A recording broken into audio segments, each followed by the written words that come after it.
நண்பர்களுக்கு என்னுடைய அன்பான பணிவான வணக்கங்கள். என் பெயர் ஜான். நான் ஒரு குடிநோயாளி. எல்லாம் வல்ல இறைவனோட அருளாலையும் ஏ தோழமையில் இணைந்து செயல்படுவதாக நான் பெற்றுக்கொள்ளக்கூடிய அனுபவத்தின் நம்பிக்கையாலையும் இன்னைக்கு ஒரே ஒரு நாள் நான் குடிக்கல, தெளிவா மன நிறைவா அமைதியா வாழ என்னாலான எல்லா முயற்சிகளையும் செய்து கொண்டிருக்கின்றேன். நாம இந்த கோயம்புத்தூர் ஒருங்கிணைப்பு குழுவின் மனசாட்சியின் தீர்மானத்தின்படி இந்த 24 hours a day 24 மணித்துளிகள் ஒரு நாள் அப்படின்ற புத்தகத்தை அன்றாடம் ஒரு பக்கம் எடுத்து வாசிச்சு விளக்கம் பார்த்து கலந்தாய்வு செய்து கூட்டத்தை நடத்திக்கிட்டு இருக்கிறோம். அதன் தொடர்ச்சியாக இன்னைக்கு நாம பார்க்க இருக்கிற பக்கம் 24 மணித்துளிகள் ஒரு நாள் அப்படின்ற புத்தகத்தின் பிப்ரவரி மாதம் 12ஆம் தேதி சிந்தனையை நாம் இன்னைக்கு வாசிச்சு விளக்கம் பார்க்க போறோம். ஸோ அந்த சிந்தனையை வாசிக்குமாறு நண்பர் தேவா அவர்களை பணியோடு கேட்டுக்கொள்றேன். ஓகே தேவா, பிப்ரவரி 12. ஏஏ தோழமையின் இன்றைய சிந்தனை. நமது நாட்களில் நோய்வாய்ப்பட்டு மருத்துவமனைகளுக்கும் குற்றங்களுக்கு தண்டனையாக சிறைச்சாலைகளுக்கும் செல்வதை வழக்கமாக கொண்டிருந்தோம். நமது வாழ்வில் நேர்ந்த இத்தகைய தொல்லைகளை நாம் நமது வாழ்க்கை அனுபவங்களை பின்னோக்கி பார்த்து அறிகின்றோம். நாம் எப்படி அத்தகையோர் வாழ்க்கையை விரும்பினோம் என்பதை எண்ணி இன்று வியக்கின்றோம். இன்று நமது குடிவாழ்வை எண்ணி பார்க்கும் பொழுது அது உண்மையாக எவ்வளவு கொடூரமாக இருந்தது என்பதை அறிகின்றோம். அந்த வாழ்க்கையில் இருந்து விடுதலை அடைந்தமைக்காக மகிழ்ச்சி அடைகின்றோம். ஏஏ தோழமையில் சில காலம் கடந்து சென்ற பின் குடிப்பதை விட மேம்பட்ட வாழ்வு ஒன்று வேண்டும் என்று உண்மையாகவே நாம் விரும்புவோம். நமது அனுபவ பட்டறிவால் குடியேற்ற தெளிவான வாழ்வு உண்மையாகவே மகிழ்ச்சியானது என்பதையும், இனி உலகில் எதை கொடுத்தாலும் பழைய குடிவாழ்விற்கு நாம் திரும்பி செல்ல மாட்டோம் எனவும் நம்மால் உறுதியுடன் சொல்ல முடியும். குடிவாழ்வை விட இன்று வாழும் குடியேற்ற தெளிவான வாழ்க்கையை நான் அதிகமாக விரும்புகின்றேனா? முக்கிய தியானம். எனது மனசாட்சியின் மூலம் வெளிப்படுத்தப்படும் இறையரு பேராற்றலின் நல்ல ஒழுங்கான வழிகாட்டுதலுக்கு பணிந்து செயல்படுவதை பொறுத்து என் ஆன்மீக வாழ்வின் தரம் அமையும். என் வாழ்வின் அனைத்து அம்சங்களிலும் நான் எனது மனசாட்சியின் மூலம் வெளிப்படுத்தப்படும் இறையரு பேராற்றலின் நல்ல ஒழுங்கான வழிகாட்டுதலால் வழிநடத்தப்பட வேண்டும். வாழ்வின் அனைத்து அம்சங்களிலும் இறைவனது நல்ல ஒழுங்கான வழிகாட்டுதலை நான் நம்ப வேண்டும். மனசாட்சிக்கு பணிந்து செயல்படுதல் எப்பொழுதும் அமைதியை என் வாழ்வில் கொண்டு வரும். இறையருள் பேராற்றலின் நல்ல ஒழுங்கான வழிகாட்டுதலை நம்பும் மனசாட்சியை நான் எப்பொழுதும் கொண்டிருந்தால் ஒரு நல்ல எதிர்காலம் என் அகக்காட்சியில் தோன்றும். என் அச்சனைகள் அனைத்தும் நீங்கும். என் வாழ்வின் ஒவ்வொரு திட்டங்களிலும் நிகழ்வுகளிலும் நான் இறையருள் பேராற்றலின் நல்ல ஒழுங்கான வழிகாட்டுதலுக்கு பணிந்து செயல்பட்டால் நான் இறைவனின் காரங்களில் பாதுகாப்புடன் இருப்பேன். இன்றைக்கான பிரார்த்தனை. இறையருள் பேராற்றலின் நல்ல ஒழுங்கான வழிகாட்டுதலை நம்பும் மனசாட்சியை நான் எப்பொழுதும் கொண்டு வாழ வேண்டும் என்று பிரார்த்திக்கின்றேன். மனசாட்சிக்கு பணிந்து செயல்பட்டு ஒரு புதிய மேம்பட்ட வாழ்க்கையை நான் வாழ வேண்டும் என மன்றாடுகின்றேன். Thank you, sir, and apologies, sir, following to join. நன்றி தேவா. நண்பர்கள் அனைவருக்கும் மீண்டும் ஒரு முறை என்னுடைய அன்பான பணிவான வணக்கங்களை தெரிவித்துக் கொள்றேன். என் பெயர் ஜான். நான் ஒரு குடிநோயாளி. எல்லாம் வல்ல இறைவனோட அருளாலையும் ஏ தோழமைகளை இணைந்து செயல்படுவதால் நான் பெற்றுக்கொள்ளக்கூடிய அனுபவம் தெம்பு நம்பிக்கையாலையும் இன்னைக்கு ஒரே ஒரு நாள் நான் குடிக்கல, தெளிவா மண் நிறைவா அமைதியா வாழ என்னாலான எல்லா முயற்சிகளும் செய்து கொண்டிருக்கிறேன். இன்றைக்கும் ஒரு ஆழமான சிந்தனை. நேற்றுக்கு பிப்ரவரி 11 சிந்தனையில நேற்றுக்கு நம்ம ஒரு விஷயத்த பார்த்தோம். பெரிதினும் பெரிதாக கேட்க என்னுடைய வாழ்க்கை மேம்பாடு அடைந்து வருகின்றதா அப்படின்ற சிந்தனை நேற்றுக்கு கொடுக்கப்பட்டிருந்துச்சு. என்னுடைய வாழ்க்கை முன்னேற்ற பாதையில போதா? பெரிதினும் பெரிது. ஆரம்பத்துல நமக்கு சாதாரணமா நம்முடைய தேவைகளுக்கு கேட்டுதான் பிரார்த்தனை நமக்கு தோணுச்சுது. அதான் நமக்கு பெருசா தெரிஞ்சுது. உடல் சுகங்கள், உடல் இச்சைகள், பொருளாதார தேவைகள், உடல் ஆரோக்கியம், இதுதான் முதல்ல பெருசா தெரிஞ்சது. அதுக்காக கேட்டுட்டு இருந்தோம். அதற்கு அப்புறமாக நம்ம தன்னலத்தால தன்முனைப்பால செயல்பட்டதால உருவாக்கி கொண்டிருக்கிற குறைபாடுகள் நீங்கும்படி வேண்டணும் அப்படின்றது உடல் இச்சைகளுக்காக வேண்டதை விட கொஞ்சம் பெருசா தெரிஞ்சது. அதுக்காக வேண்டணும். இறுதியாக என் கடன் என்னுடைய சக மனிதர்களுக்கு பணி செய்து கிடப்பதுவே அப்படின்ற என்னுடைய படைப்பின் நோக்கத்தை உணர்ந்து அந்த நோக்கத்தின்படி வாழ்வதற்கான சக்தியை கேட்டு பிரார்த்திப்பது பெருசாகப்பட்டது. இத பத்தி நேத்துக்கு நாம பார்த்தோம். ஆனா எவ்வளவுதான் பெரிதினும் பெரிது கேள் அப்படின்னு என்னுடைய மனசாட்சி, என்னுடைய மனசுக்கு கீதோபதேசம் சொல்லிட்டு இருந்தா கூட, என்னுடைய சராசரி மனித மனம் கொஞ்ச நாள் 10 நாள் பாக்குது, 11வது நாள் சிறிதினும் சிறிது கேள், சின்னதா கிடைச்சா போதுமையா, ரொம்ப பெருசா ஆன்மீக முன்னேற்றம் எல்லாம் நமக்கு வேண்டாம், சிறிதினும் சிறிது கேள் அப்படின்னு என்னுடைய மனம் சிந்திக்குதே, என்னுடைய மனம் கேக்குதே. ஏன் கீழ்த்தரமான ஆசைகள்லயே போயிட்டே இருக்க? ஏன்? புரியவே இல்லை, புரியவே இல்லை. சிறிதினும் சிறிது கேட்டு அனுபவித்த அந்த உடல் மன நோய்கள் நன்றாக நினைவுல இருக்கு, நல்ல நினைவுல இருக்கு. குற்றம் செய்துவிட்டு அதனால உருவான குற்ற உணர்வு, குற்ற உணர்வால உருவான எதிர்காலம் குறிச்ச பயம் அப்படின்ற சிறைச்சாலையில தனிமையாக வாடியது பசுமையாக நினைவுல இருக்கு, பசுமையா நினைவுல இருக்கு.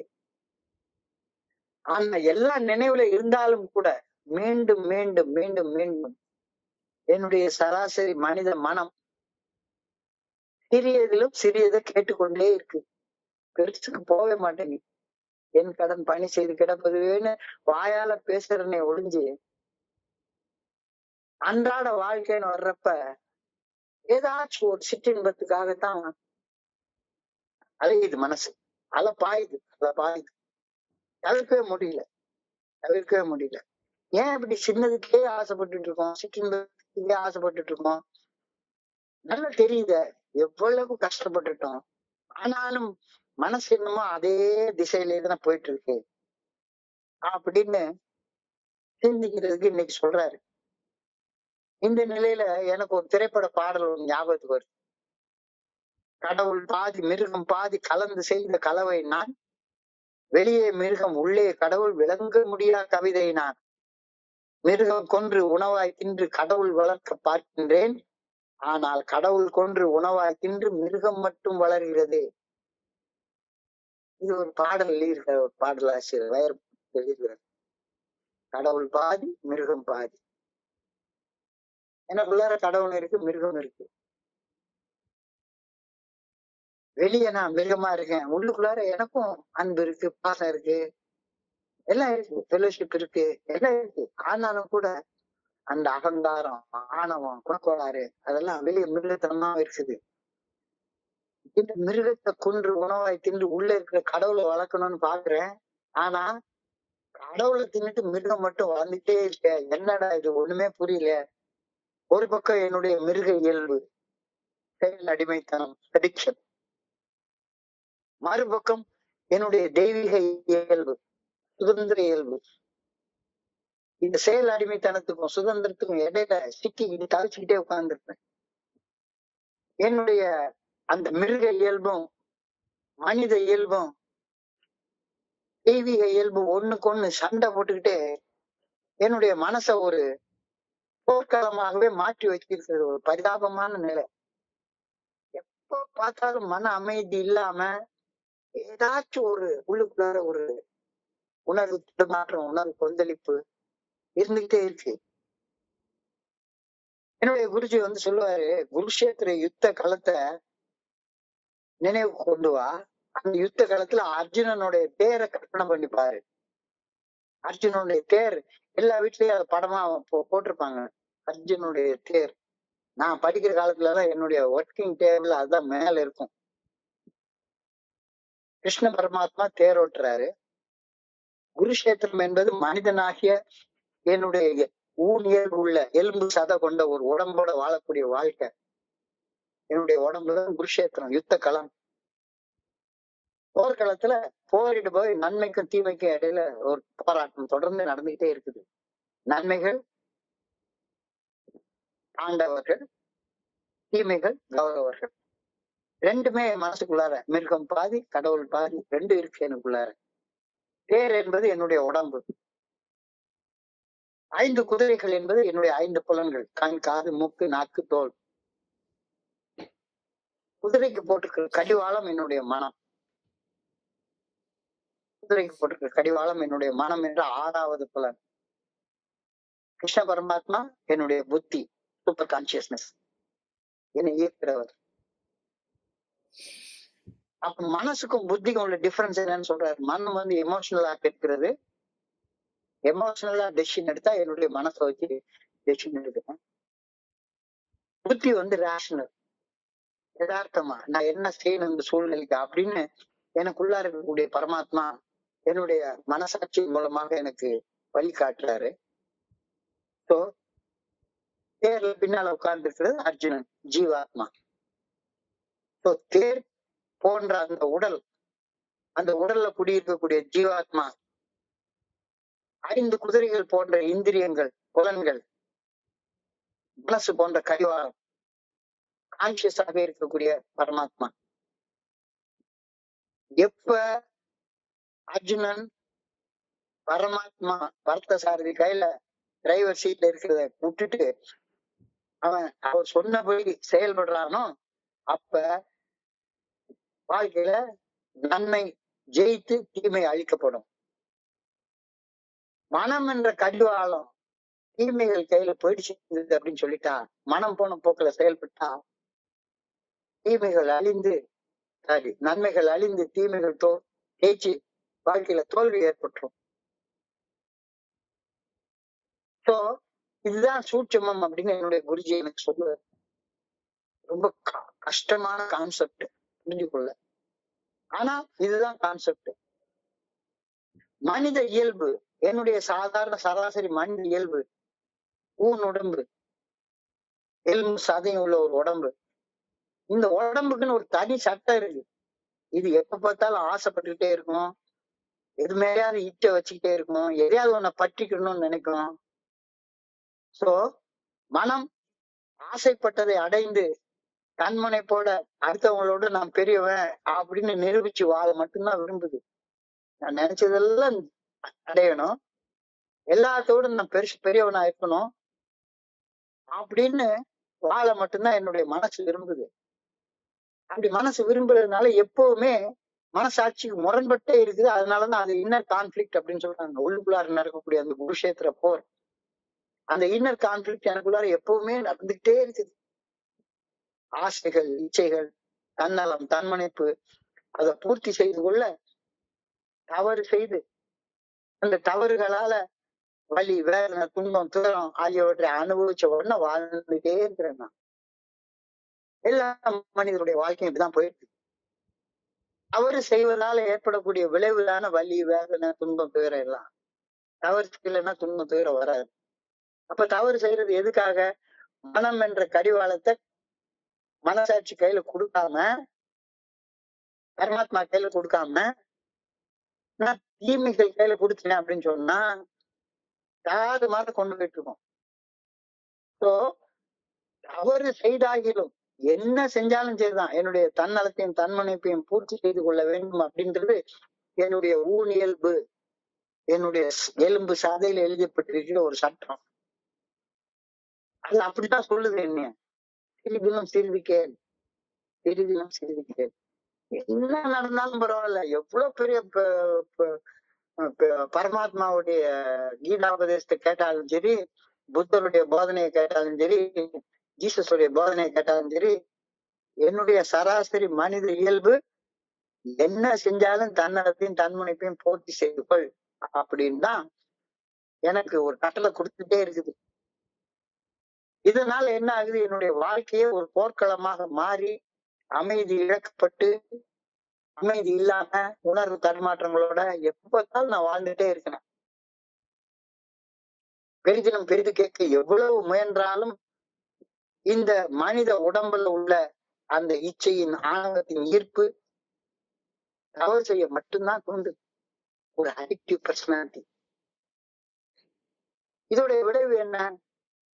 எனக்குள்ளார இருந்து எண்ணி இயக்கி கொண்டிருக்கக்கூடிய அந்த பரமாத்மாவுடைய தொடர்பு எனக்கு கிடைக்கவே மாட்டேங்குது. செப்பரேஷன், பிரிவு. எனக்கு கடவுளுக்கு இடையில ஒரு பெரிய செவ்வரை என்னுடைய ஆணவத்தின் மூலமாக நான் கட்டி வச்சுக்கிறேன்.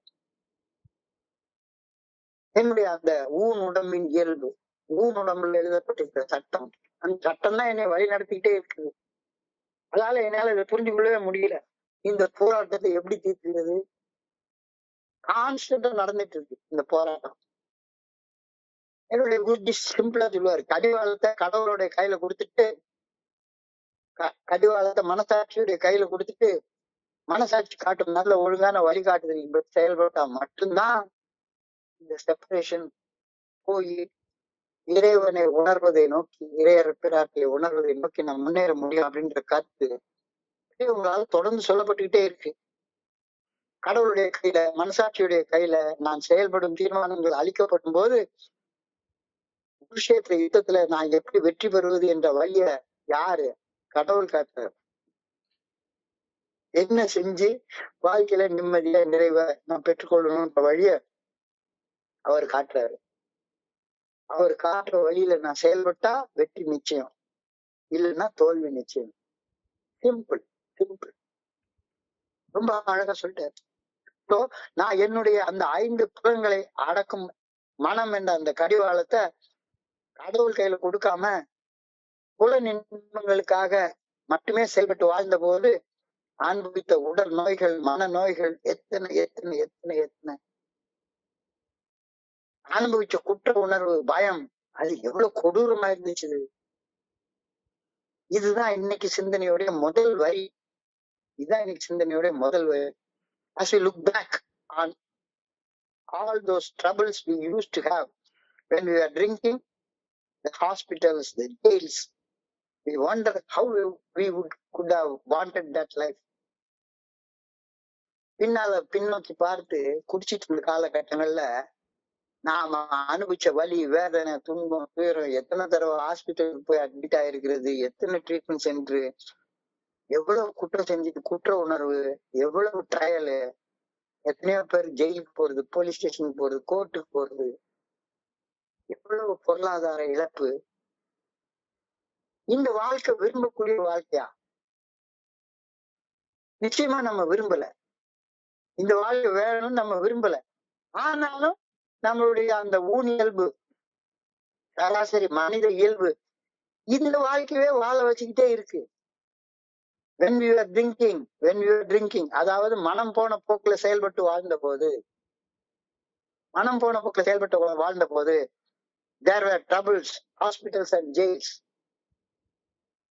மனம் போன போக்குல வாழ்ந்த போது நமக்கு துன்பம், துயரம், தொல்லை, பிரச்சனை, சிக்கல் தான் வந்துச்சு. உடல் மன நோய்கள், குற்ற உணர்வு, குற்றம் செய்த உணர்வு, அதைத்தான் ஜெயில்னு சொல்றாரு.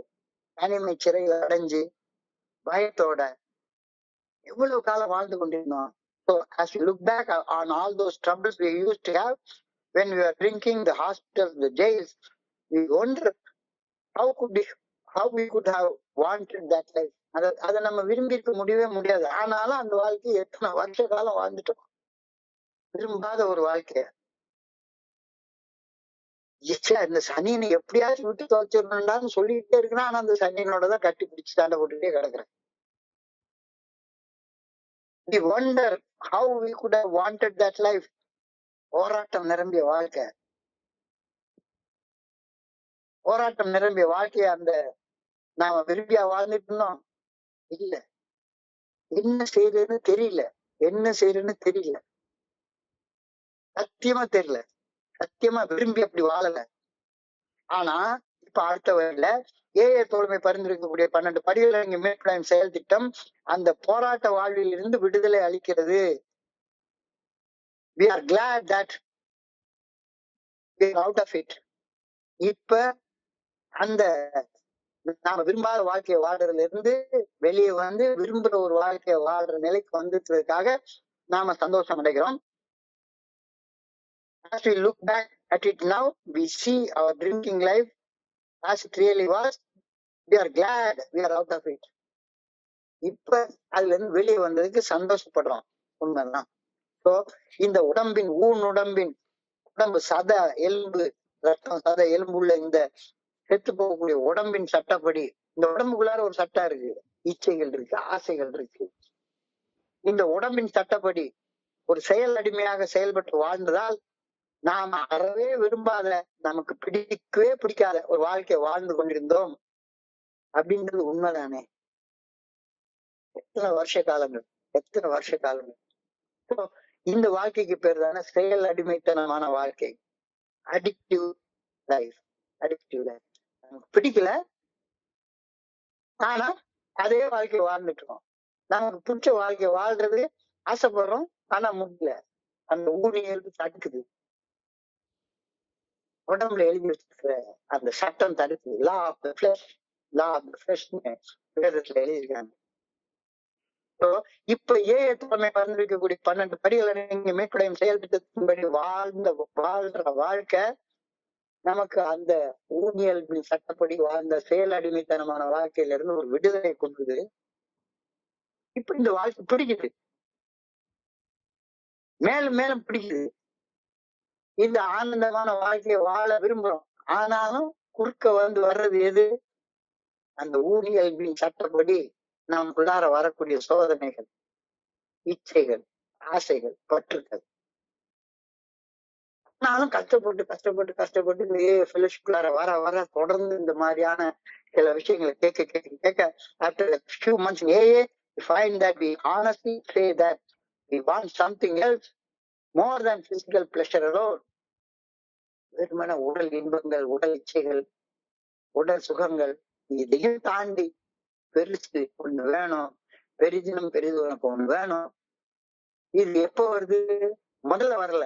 போக போக போக போக நம்ம மனசுல அப்படி ஒண்ணு தோண ஆரம்பிக்குது. After few months find that we honestly say you want something else more than our physical pleasures alone. நல்லா தெரியுது நமக்கு இன்னும் வேணும். வேற ஏதோ பெருசா சொல்லுது. We learn by experience that sober life is really enjoyable. இங்க வர்றப்பதான் அப்ப வாழ்ந்த வாழ்க்கை கொஞ்ச காலம் சுகமா இருக்கும். அப்புறம் மறுபடியும் அந்த சுகம் போயிடும். அது இம்பெர்மனன்ட் பிளஷர். Impermanent pleasure. வலி, வேதனை, துன்பம், துயரம்னாலும் சரி, அல்லது சுகம் என்பதுனாலும் சரி, கொஞ்ச நேரம் இருந்துட்டு போயிடும். ஆனா அனுபவத்தின் மூலமாக மன நிறைவுடனான வாழக்கூடிய தெளிவான வாழ்க்கை, உண்மையிலேயே மகிழ்ச்சியோட, ஆனந்தத்தோட, நிறைவோட வாழக்கூடிய ஒரு வாழ்க்கை அப்படிங்கிறத அனுபவத்தின் மூலமாக நம்ம கத்துக்கிறோம். இந்த வாழ்க்கையை எதுக்காகவும் இனிமே பண்ட மாற்றம் செய்து கொள்ள மாட்டோம். இந்த வாழ்க்கை தான் வேணும். நாம விரும்பிய வாழ்க்கை இந்த வாழ்க்கை தான். இந்த நிரந்தரமான ஆனந்தத்துக்காக, நிம்மதிக்காக, நிறைவிற்காக மட்டும்தான் நம்ம போராடிட்டு கிடந்தோம். குடிக்கிற காலத்துல வருஷ கடமான போராட்டம் அது இங்க கிடைக்குது. இப்ப நமக்கு மன நிறைவுடனான அந்த தெளிவான வாழ்க்கை உண்மையான ஒரு ஆனந்தத்தை கொடுக்கறதுன்னு தெரிஞ்சதுக்கு அப்புறமாக வேற எதுக்காகவும் இந்த வாழ்க்கையை நம்ம விட்டுற மாட்டோம் அப்படின்ற ஒரு ஃபீலிங் வருதா? இல்ல இந்த வாழ்க்கைய சும்மா சர்வ சாதாரணமா எதுக்காண்டியும் விட்டு கொடுத்துருவோமா? மிகப்பெரிய சிந்தனை எனக்கு கொடுக்கப்பட்டிருக்கிறது.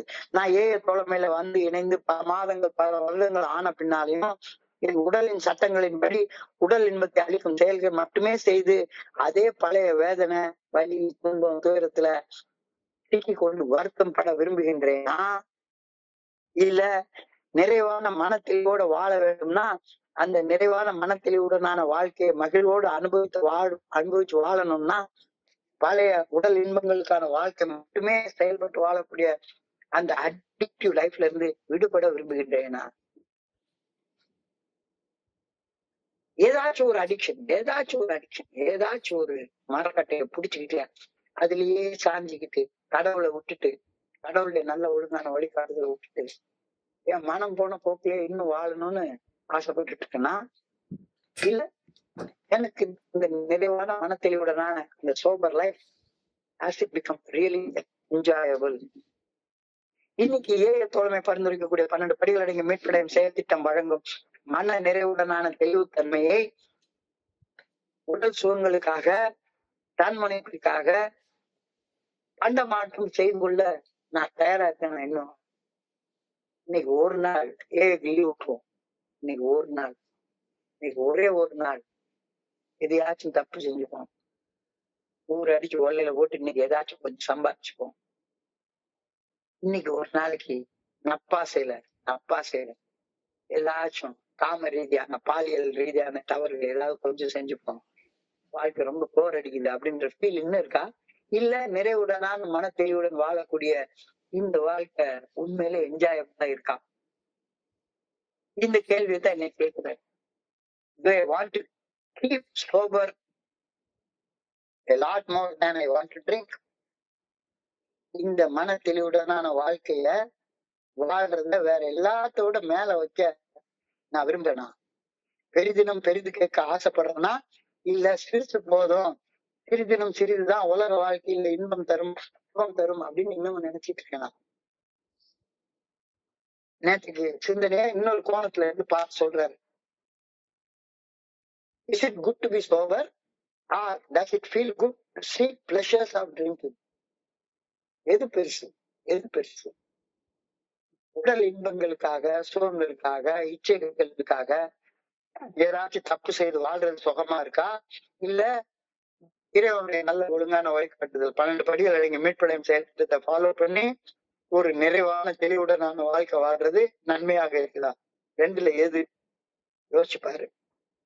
அப்ப ஏஏ காட்டுற வழியில வாழ்றது, ஏஏ தோழமை பரிந்துரைக்கக்கூடிய இந்த 12 படிகளை நீங்க மீட்படையும் செயல் திட்டத்தை வாழ்க்கையாக வாழ்றது என்னுடைய உடல் ஆரோக்கியத்துக்கு நல்லா இருக்கு, உடல் மன நன்மைக்காக உணரப்படுது, என்னுடைய சுய மரியாதை பெருகுது. இப்ப எல்லாரும் என்னை கொஞ்சம் மரியாதையோட பாக்குறாங்க.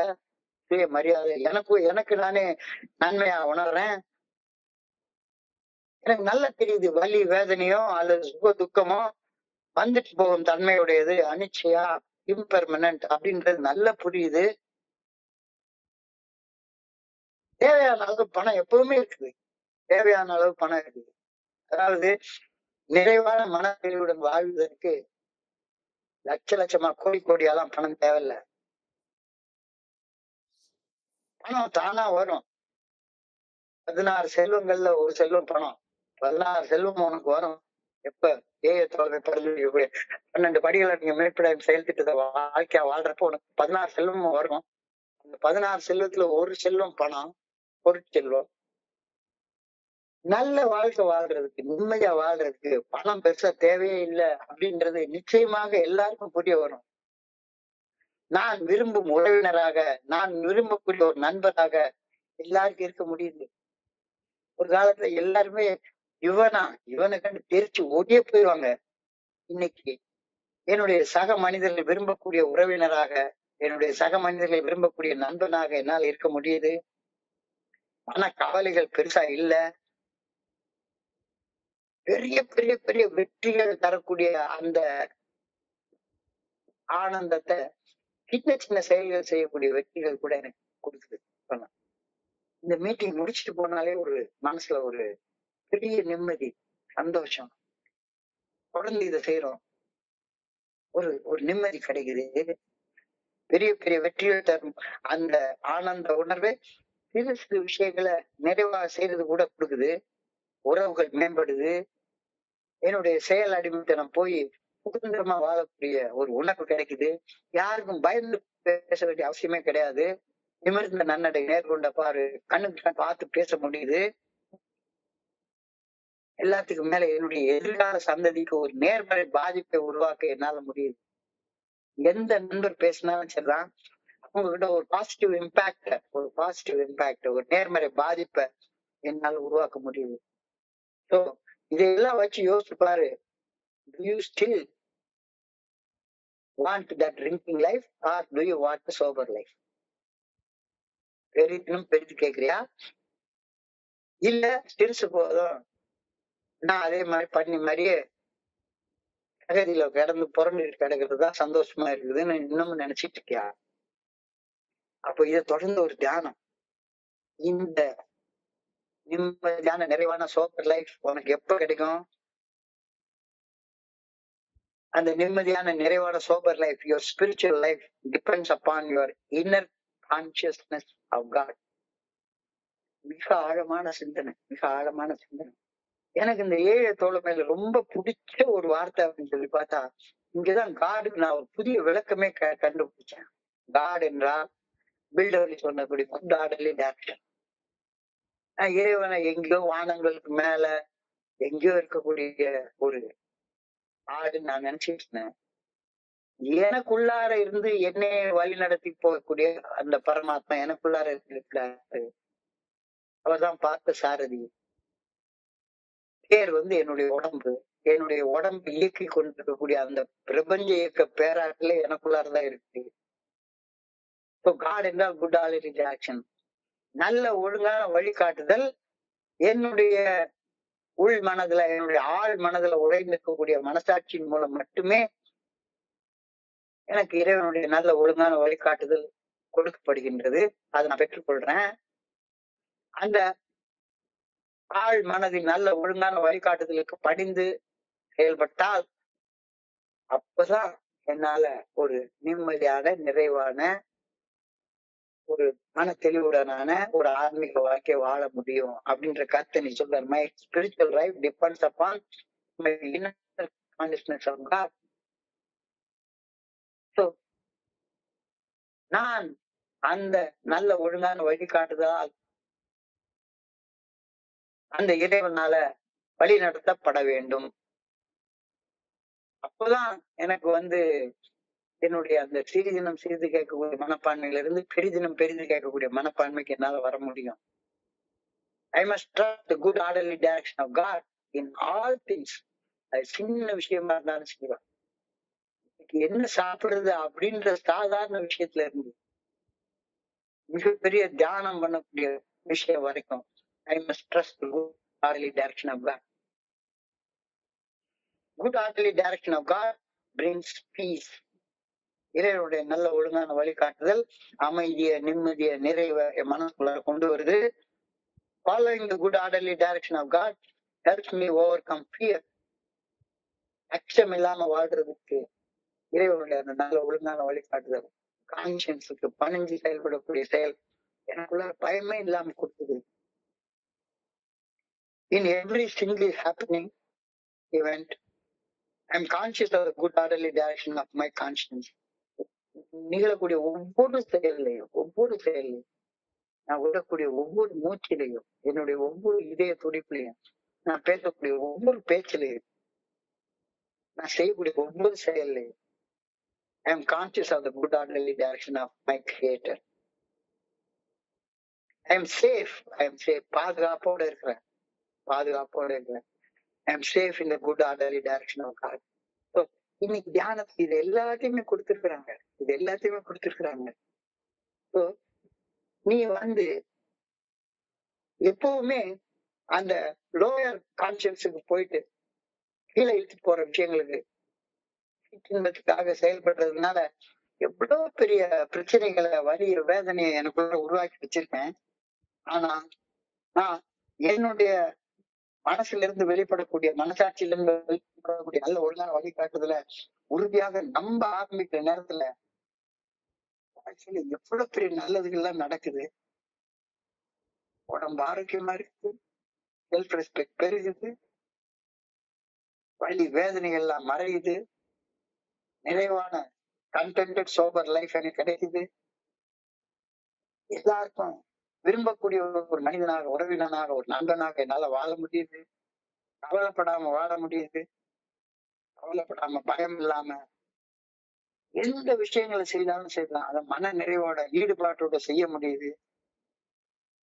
எப்பவுமே ஒரு சுதந்திர உணர்வோட, விடுதலை உணர்வோட என்னால வாழ முடியுது. என்னுடைய எதிர்கால சந்ததிக்கு ஏதாச்சும் ஒரு மெசேஜை கொடுத்துட்டு போக முடியும். ஸோ இந்த தியானத்தை தொடர்ந்து ஒரு பிரேயரை கொடுத்திருக்காங்க. I pray that I May always have conscious. இதனுடைய நல்ல ஒழுங்கான வழிகாட்டுதலை நான் நம்பி அந்த வழிகாட்டுதல் வாழ்வதற்கு எனக்கு சக்தி கொடுப்பா இறைவா அப்படின்னு சொல்லி பிரேயர் கொடுக்குறாரு. அப்ப நம்பிக்கை எனக்கு வேணும். இந்த இறைவனுடைய நல்ல ஒழுங்கான வழிகாட்டுதல், அதாவது மனசாட்சிக்கு பணிந்து செயல்பட்டா, மனசாட்சி உறுத்தக்கூடிய செயல்களை செய்யாம, மனசாட்சி சரின்ற செயல்களை செஞ்சு நான் வாழ்ந்தால் எனக்கு எவ்வளவு பெரிய வாழ்க்கை கிடைக்குது அப்படின்றத நம்பி செயல்படணும். இன்னமும் சும்மா மனம் போன போக்குல நினைச்சதெல்லாம் செஞ்சு செயல்பட்டா அது எங்க கொண்டு விட்டுச்சுது, சந்திரன் கொண்டு விட்டுருச்சு, ஒரு சூழ்நிலையில கொண்டு விட்டுருச்சு. இப்போ இன்னைக்கு அது புரியுது. எந்த வாழ்க்கை வேணும்? Do I want to keep sober a lot more than I want to drink? I pray for a new and better life through God consciousness. அதாவது இந்த கான்சியஸ்னஸ் அப்படின்ற வார்த்தை எனக்கு நிறைய இடத்துல உபயோகப்படுத்தி. பிரஞானம் பிரம்ம, consciousness is God, consciousness is the good orderly direction, consciousness is the good orderly direction of our creator. நான் எப்பவுமே அந்த பிரஞானத்துல பிரஞையில இருக்கிறது, விழிப்புணர்வு நிலையில இருக்கிறது, நிகழ்வரி நிலையில இருக்கிறது, என்ன நடக்குதுன்றதை தெரிந்து கொண்டு இருக்கிறது. என்ன நடக்குதுன்னே தெரியாம என் பாட்டுக்க என்னுடைய உடம்பு சட்டம் என்ன எங்க எடுத்துட்டு போதோ அந்த பக்கம் எல்லாம் போய் வாழ்றதால இவ்வளவு பெரிய இழப்புகளை நான் சந்திச்சிட்டேன் வாழ்க்கையில. அதெல்லாம் விட்டுட்டு மேல வந்து வாழ்றது, இது அப்படியே நேத்தியோடைய சிந்தனையோடைய நீட்டுதான் கொஞ்சம் வித்தியாசமான கோணத்துல சொல்றாரு. இன்னைக்கு அந்த மனித இயல்பு, மனித இயல்பு, ஊர் இயல்பு, ஊர் இயல்பு, அது ஊர் இயல்பு எப்பவுமே சுகமா இருக்கத்தான் வேணும்.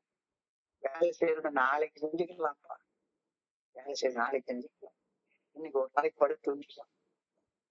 எனக்கு ஆரம்ப காலகட்டங்கள் இந்த மாதிரி மீட்டிங் நடக்கிறப்ப எனக்கு ஒரு ஒரு ஒரு ஒரு மாதிரியான ஃபீலிங் வரும். இன்னைக்கு ஒரு நாளைக்கு வேண்டாம என்னது இது, உட்கார்ந்து இந்த புத்தகத்தை எடுத்து படிச்சுக்கிட்டு எப்ப பார்த்தாலும் கடவுள் தியானம் பிரார்த்தனை அப்படின்னு சொல்லி. ஏன்னா நான் பேசிக்கலி ஒரு இறை மறுப்பாளனாக இருந்ததுனால இன்னைக்கு ஒரே ஒரு நாள் இந்த இன்னைக்கு என்னமோ இட்லி விழான்னு ஒரு படம் ரிலீஸ் ஆயிட்டான், அது போய் ஒரு தடவை பார்த்து வரலாமா, இன்னைக்கு ஒரு நாளைக்கு லீவ் விட்டுலாமா அப்படின்னப்ப சரி இன்னைக்கு இன்னத்துக்கு பார்க்கலாம், படம் பார்க்கறது ஒன்றும் தப்பே கிடையாது, சனிக்கிழமை இருக்குல்ல, ஞாயிற்றுக்கிழமை இருக்குல்ல, சனிக்கிழமையும் ஞாயிற்றுக்கிழமையும் நம்ம போயிடலாம் அப்படின்ற ஒரு எண்ணம் வந்துட்டு. இந்த மனித இயல்பு, ஊன் இயல்பு, ஊன் இயல்பு வந்து என்னைய எது ரொம்ப ஈஸியா இருக்கோ அந்த பாதையில போக சொல்லுது, கஷ்டப்பட விடவே மாட்டேங்குது. ஆனா உடம்புல இருந்து வேர்வை வெளியே வந்தாதான் உடல் ஆரோக்கியமாக இருக்கும். வேர்வை வெளியே வர்றப்ப கொஞ்சம் அன்கம்ஃபர்டபுளா இருக்கும். ஆனா அன்கம்ஃபர்டபுளா நான் உடலுக்கு பயிற்சி கொடுக்க கொடுக்க என்னுடைய உடம்பு எப்படி ஆரோக்கியமா இருக்குதோ, ஊனியல்படி போயிட்டே இருந்தோம்னா உடம்பு ஆரோக்கியமா இருக்காது. ஊனியல்படி வாடுறப்பன்னா எங்கேயாவது ஒரு புகாரி ஹோட்டல்ல போய் மட்டன் பிரியாணி சாப்பிடுறது டெய்லி சாப்பிட்டா நல்லா இருக்கும்னா தோணும். ஊனியல்படி ஆசைப்படி பார்த்தோம்னா என்ன சரி போய் தின்ன வேண்டி இருக்கிற அல்வால போய் உட்காந்து சாப்பிட்டுட்டு இது பண்ணிட்டு உடல் ஆரோக்கியங்கள் எல்லாம் கெட்டு போய். சோ ஊனியல்பு வந்து அந்த 5 புலன்களுடைய அந்த ஆசைகளை கண் காது மூக்கு நாக்கு தோல் இந்த 5 புலன்களை சாட்டிஸ்ஃபை பண்றதுக்காக மட்டும்தான் பிளான் பண்ணிட்டே உட்காந்து எது சரி எது தப்பு அப்படின்னு என்னுடைய ஊனியல்பு பார்க்காது. எது சரி எது தப்புன்றத எனக்கு உள்ளார ஆழமாக இருந்திருக்கக்கூடிய அந்த மனசாட்சி மூலமாக வெளிப்படுத்தப்படும் இறைவனின் நல்ல ஒழுங்கான வழிகாட்டுதல் மட்டும்தான் கொடுக்கும், மட்டும்தான் கொடுக்கும். அந்த ஊனியல்பு என்ன என்று சொல்லும், என்ன வேணாலும் செய்யும், சந்தோஷமா இரு, என்ன வேணாலும் செய்யும், என்ன வேணாலும் செய்யும், பணத்தை சம்பாதிச்சுக்கணும், 4 பேர் ஏறி மிதிச்சு சாவடிச்சுனாலும் சரிதான், நீ மட்டும் மேல ஏறி நில்லு. நீ இருக்கக்கூடிய உலகம் அப்படிதான் இருக்கு, எல்லாத்த விட நான் பெரியவனா இருக்கணும். அனானிமஸா வாழ்ற வாழ்க்கை எனக்கு தெரியவே தெரிய மாட்டேங்குது. ஆனா இப்ப இன்னைக்கு அனானிமஸா இருக்கக்கூடிய வாழ்க்கை ஒவ்வொருத்தர் முன்னால தலை குனியாம 24 மணி நேரமும் 24/7 சந்தோஷமா நிம்மதியா நிறைவா வாழக்கூடிய ஒரு வாழ்க்கை எனக்கு தருது. ஆனா உள்ளுக்குள்ளார அந்த போராட்டம் இப்பமா அப்பப்போ வந்து போயிட்டேதான் இருக்குது. அந்த போராட்டம் சொன்ன மாதிரி இந்த உடம்புன்றது குருஷேத்திரம், உடம்புன்றது குருஷேத்திரம், உடம்புல நன்மைக்கும் தீமைக்கும் இடையில சதா சர்வ காலம் ஒரு போராட்டம் வந்துட்டே இருக்குது. நன்மைகள் பாண்டவர்களை குறிக்கிறது 5 புலன்கள், தீமைங்கிறது ஆசைகள், மனசுல வரக்கூடிய ஆசைகள். 5 குதிரைகள் இந்திரியங்கள், புலன்கள். இந்த கண்ட்ரோல்ல வந்து கடவுள் கையில கொடுத்து அன்றாடம் இன்னைக்கு 24 மணி நேரம், இன்னைக்கு 24 மணி நேரம் நான் என்ன செயல் செய்யணும்னு கடவுள் என்னை காட்டுறாரோ அந்த செயல் செய்து நான் வாழ நேரத்துல என்னுடைய வாழ்க்கையில ஒரு நிம்மதியே ஒரு நிறைவை உருவாக்கி கொள்றேன். அந்த நிம்மதி நிறைவு அந்த இறைவனுடைய நல்ல ஒழுங்கான வழிகாட்டுதலுக்கு எதிராக செயல்படுறப்ப வலி, வேதனை, துன்ப துயரத்தை உண்டாக்கி. ஆனா எனக்கு நிம்மதியா வாழணும்ன்றது பிடிக்குது. ஆனா எனக்கு எது துன்பத்தையும், துயரத்தையும், வலியையும், வேதனையும் உருவாக்குதோ அந்த செயலை மட்டுமே என்னுடைய இயல்பின்படி நான் செஞ்சுக்கிட்டே இருக்கிறேன். So, என்னுடைய உடம்புல ஒரு சட்டம் இருக்குது. என்னுடைய பிசிக்கல் பாடியில ஒரு லா இருக்கு. அந்த பிசிக்கல் பாடியில உள்ள லாக்கு தான் நான் பணிஞ்சு போறேனே ஒழிஞ்சு, அந்த உடம்பையும் மனசையும் கடந்து உள்ளுக்குள்ளார பரமாத்மா இருக்கிறாரு. அவர் எனக்கு தேர் ஓட்டுறாரு. அவர் காட்டிட்டு போற பாதையில நான் வாழணும் அப்படின்ற அந்த சிந்தனையே எனக்கு வரமாட்டேங்குது. கொஞ்சம் கூட வரமாட்டேங்குது. கொஞ்சம் கூட வரமாட்டேங்குது. கடவுளின் கைகள்ல, மனசாட்சியின் கைகள்ல நான் செயல்படும் தீர்மானங்கள் அளிக்கப்படும் போது அந்த குருஷேத்திர யுத்தத்துல நான் வெற்றி அடைகிறேன். இல்லைன்னா தோல்வி அடைகிறேன். தோல்விங்கிறது எப்பவும் மூஞ்சி தொங்க போட்டுக்கிட்டு சர்வ காலமும் புலம்பிக்கிட்டு என்னடா வாழ்க்கை, இந்த வாழ்க்கை வாழ்க்கை செத்து போயிடலாமே அப்படின்னு தோணிக்கிட்டே இருக்கிறது.